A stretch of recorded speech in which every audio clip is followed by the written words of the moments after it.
Aku ini dari dulu tipe anak pemalu.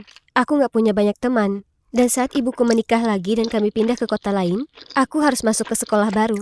Gak ada yang bicara padaku di minggu pertama. Dan ini membuatku merasa sedih. Dan lebih parahnya lagi, suami baru ibuku adalah orang yang brengsek. Aku terpaksa menderita atas perbudakan dan cemoohan. Dan terkadang, dia bahkan sengaja menyentuhku. Jadi aku mengalami kesulitan baik di sekolah dan di rumah.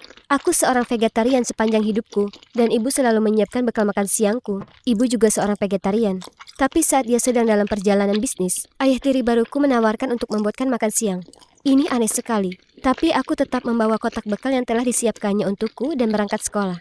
Tapi saat ku buka kotak bekalku, aku hampir saja muntah. Di dalamnya terdapat ayam mentah dengan catatan bertuliskan, "Ini sudah saatnya kau tambahkan daging pada tulang belulang itu." Aku sangat kaget. Aku berlari sambil menangis. Saat ini aku cuma perlu cari angin untuk menenangkan diri, lalu tiba di lapangan olahraga, di mana aku ketemu Josh dari kelas matematikaku. Dia bisa lihat aku sedang dongkol dan nanya aku ada masalah apa. Aku ceritakan pada Josh semua tentang ayah tiriku, bagaimana dia menggodaku bahkan di depan ibuku, dan bagaimana dia memberiku ayam mentah untuk makan siang. Terus Josh jadi marah sekali.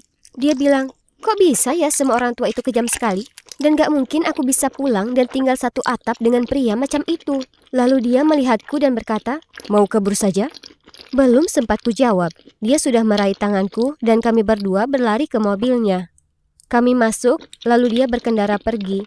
Dia menyuruhku tenang dan bilang ini bakalan seru. Dan aku sungguh percaya padanya. Kemudian, setelah 10 menit di jalan, aku sadar aku gak bawa tasku. Jadi aku bahkan gak bisa nelpon ibuku. Josh cuman ketawa dan bilang, "Lagian siapa sih yang butuh telepon?" Lalu membuang miliknya keluar jendela. Lalu dia bilang ke aku mobil itu mobil ibunya. Dan dia bawa tadi pagi meskipun tanpa izin. Oke, kami bakal dapat masalah besar sekarang. Aku bertanya padanya apa dia punya rencana kemana kami akan pergi. Dan dia tertawa lagi dan berkata kami ini sedang kabur. Dan itu seharusnya spontan saja. Aku gak percaya ini. Aku mulai meneriakinya kalau dia itu sangat gak bertanggung jawab. Dan aku menyuruhnya berhenti, tapi dia gak mau. Jadi kemudian aku berusaha meraih kemudinya. Dan tiba-tiba mobilnya melaju lurus ke arah pohon. Kami menabrak dan itu semua salahku. Anehnya, Josh bahkan gak marah. Dia bilang dia gak peduli karena itu mobil ibunya dan beliau sudah membuatnya kesal akhir-akhir ini. Jadi itu pantas diterimanya. Ya ampun. Tapi, sekarang gimana? Kami ini entah ada di mana. Dan gak satu pun dari kami yang punya uang. Dompetku ada di saku. Tapi yang kupunya cuma uang receh kembalian. Aku bahkan gak mau bicara dengan Josh. Dia ini bodoh sekali bikin aku kabur bersamanya. Dan aku juga sangat malu soal mobilnya. Kami mulai berjalan dan akhirnya kami melihat ada rumah di kejauhan. Lalu kami lari ke sana. Berharap kami bisa menemukan seseorang untuk membantu kami. Sudah mulai gelap saat akhirnya kami sampai di pintu depan rumah itu dan tampak jelas nggak ada seorang pun di dalamnya. Aku hampir saja akan menangis dan kemudian aku dengar bunyi pecah. Josh baru saja melempar batu ke jendela dan memanjat melewatinya. Aku mulai meneriakinya, tapi dia malah nyuruh aku ikut masuk ke dalam. Aku terus bertanya bagaimana kalau pemilik rumah datang.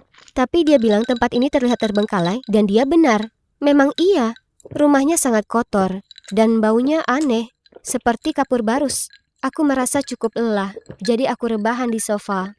Aku coba untuk tidur, tapi dia menyalakan musik dan mulai menari-nari.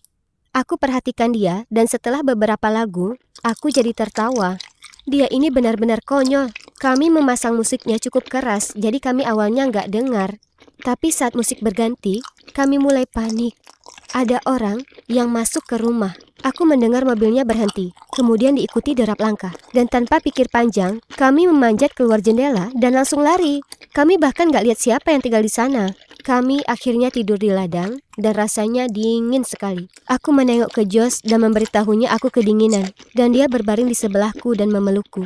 Di pagi harinya saat kami terbangun, kami masih berpelukan. Dan itulah saat aku sadar betapa aku menyukainya. Dalam waktu 24 jam, dia telah berubah dari orang asing menjadi orang yang benar-benar bisa kusayangi. Tapi aku sangat lapar.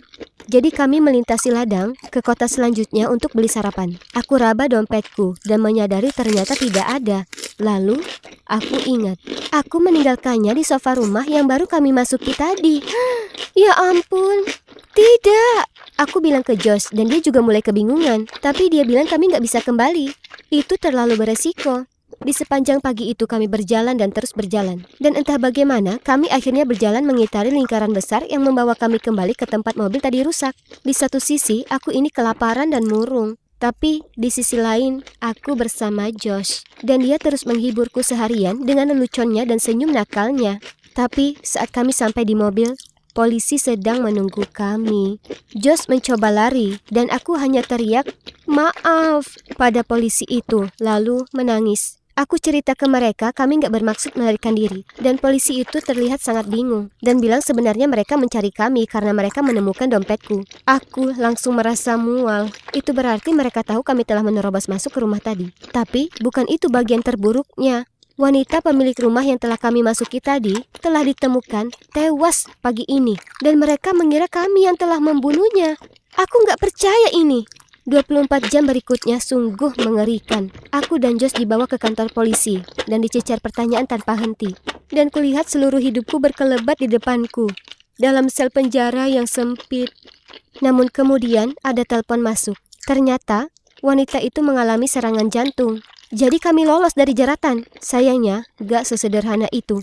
Ibu kami datang menjemput, dan kami berdua dijatuhi hukuman 3 bulan dalam tahanan remaja karena merusak dan memasuki rumah wanita itu. Kami berdua sudah keluar sekarang, tapi Josh gak diizinkan menemuiku. Ibunya memindahkannya ke sekolah lain, dan hal itu menyiksaku.